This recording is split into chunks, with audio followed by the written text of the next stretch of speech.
Hello, my friends. This is Lord Baltimore. As I previously promised, um, here we're making the video of an overview of the Bible. Now, the overview of the Bible will give you a basic idea of what each book of the Bible is talking about in each part of the Bible. And this is an important part, it's an important message because as part of this message, we will come to understand what the Bible is talking about while you're reading it in each one of its parts, regardless of what book you might be reading.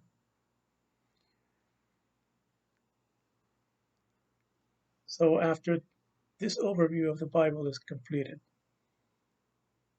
the next video I'm going to make is going to be an overview of the book of Revelation. Now, the overview of the book of Revelation is going to be the most important part, and it's the reason why I'm making this video series. Because there's a message in the book of Revelation that is very important, especially in light of all the things that are going on. And it's a message that the various churches and religious leaders are not talking about, and which I believe must be brought to one's attention. So, with that in mind, let us go into an overview of the book of Revelation. An overview of the Bible, which will be followed by an overview of the book of Revelation in our next video. Now, the actual Bible, the story of the Bible does not begin with Moses. However, the actual writing of the Bible does begin with Moses. Moses starts with the book of Genesis and writes various books in the Bible. And the writing of the book of the Bible by Moses begins with the time when God appeared unto Moses. So God appeared unto Moses. It's recorded in Exodus chapter 6, verse 3, where God tells Moses that that he is the God of his forefathers, the God of his ancestors, and that his ancestors knew him by the name El Shaddai. And that, however, a more accurate name is the name of Jehovah, the four Hebrew letters JHWH, which is which is a very important concept. The concept of God's name, which is mentioned as something holy throughout the Bible. And then that's when the writing of the Bible begins. Now, as part of the of what God wanted Moses to do at that point, God wanted him was the establishment of the 12 tribes of Israel and the bringing of the 12 tribes of Israel over to the land of Canaan, which became Israel after that. And but what happened was, as usual, as all the stories of the Bible, there's always a falling away after the establishment of a new thing. And then the exiles began. Out of the 12 tribes of Israel, 10 tribes were exiled in the Assyrian exile. That is, the Assyrian Empire attacked them, took over, and exiled. And then the other two tribes blended together and became the tribe of Judah. And this tribe of Judah was what remained of the Israelites, of the ancient Israelites. The 10 tribes are considered the 10 lost tribes because they disappeared, never to return again. And if you read the Bible, that is exactly what God says He intended to do with the 10 tribes, to disappear them so that they never return again. Now, the tribe of Judah was spared at the time because it was the more righteous of the 12 tribes. However, the tribe of Judah also went astray afterwards. And then it led to the Babylonian exile, and where the Babylonian Empire attacked the tribe of Judah, took over, and exiled the tribe of Judah. However, unlike the 12 tribes, the tribe of Judah was to remain forever, because that's the tribe where David and some of the most righteous men of God came from. And eventually the tribe where Jesus Christ would come from. And so what happened after that, um, then there was a return of the tribe of Judah to the land from which they were exiled.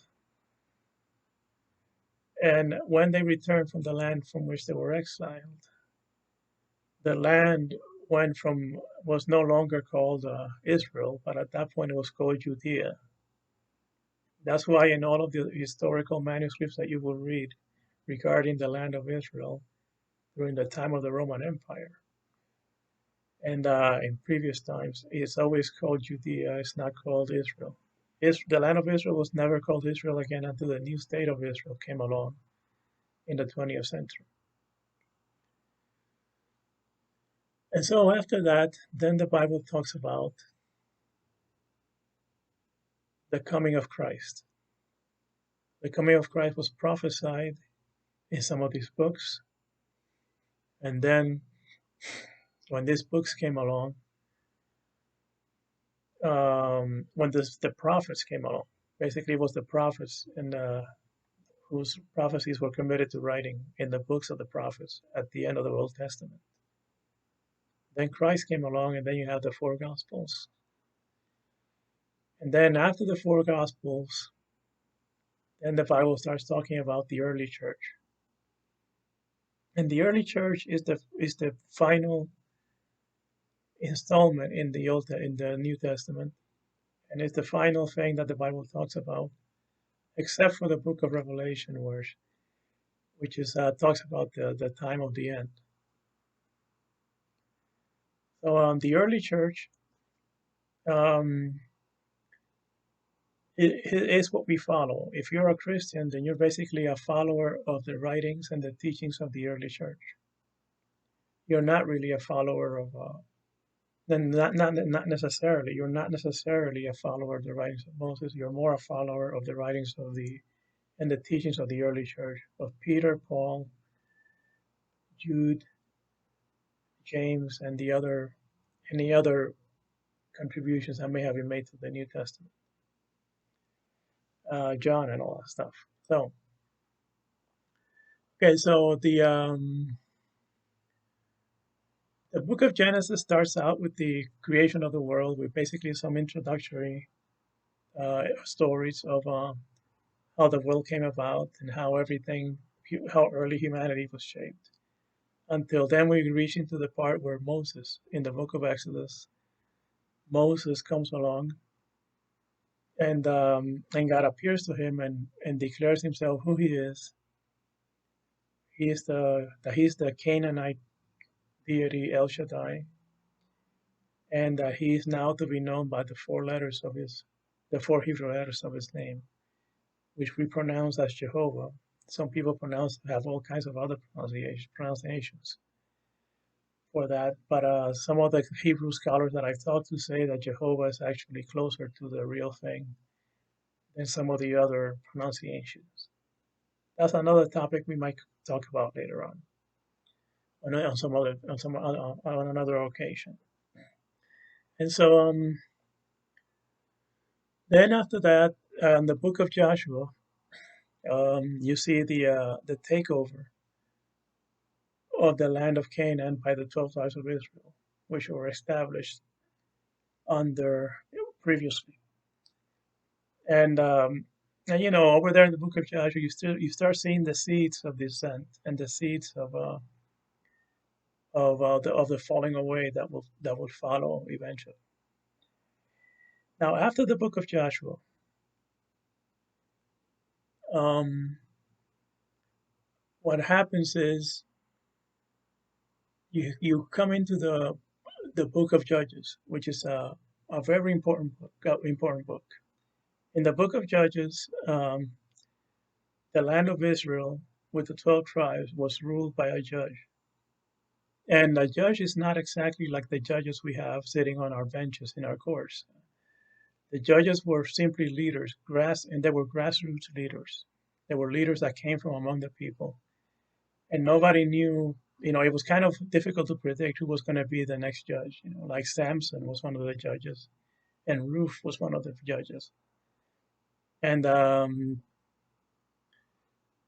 that was like the ideal way in which God wanted the land of Israel to be ruled. They wanted to be ruled by a judge who comes from amongst the people, and who is kind of difficult to predict who the next one is going to be. Now, what happens after that? Then we come into the book of Samuel and the book of Kings and the book of Chronicles. And over there you see the story of the 12 tribes, of the falling away, and of the establishment of kings. The idea of having a king was an idea that God actually didn't like, according to those books, and that God only went along with it. It appears to teach the ancient Israelites a lesson. And in the book of Kings and the book of Samuel, the idea of establishing a king over Israel is something that God warned against through his prophets. But God decided to go ahead and give him a king and to establish the kingdoms. And then what happens after that is the Assyrian exile. The Assyrian exile comes along. The 10 tribes of Israel really have a serious and disturbing and destructive falling away against God. And God decides that he's going to banish them forever.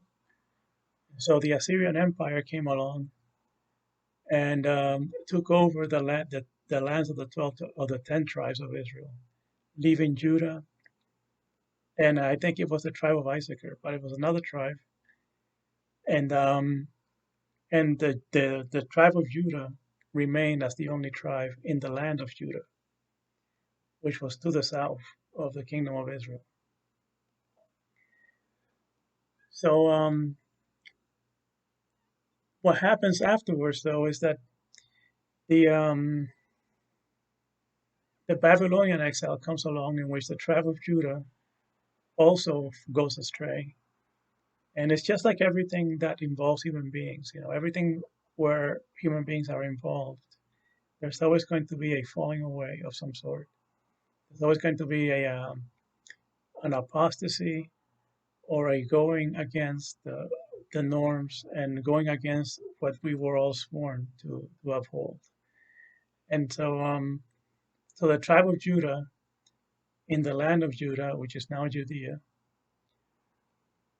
and from the term Judea is where we get the term Jews. The Jews are simply the descendants of the land of Judah, the descendants of Judea, the people of Judea. And so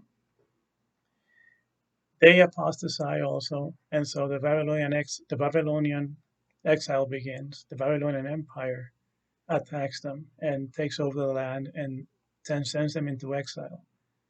Most of whom went to Babylon, but it wasn't a complete exile, because according to the book of Jeremiah, the poor people were uh, were left behind. A lot of the poor people, a lot of the poorest people in the land of Judea were left behind, among which was Jeremiah. Jeremiah was allowed to stay behind as well, and that's what a lot of the prophet Isaiah and the prophet Jeremiah is a lot. That's a lot of what they say. and what they write in their books.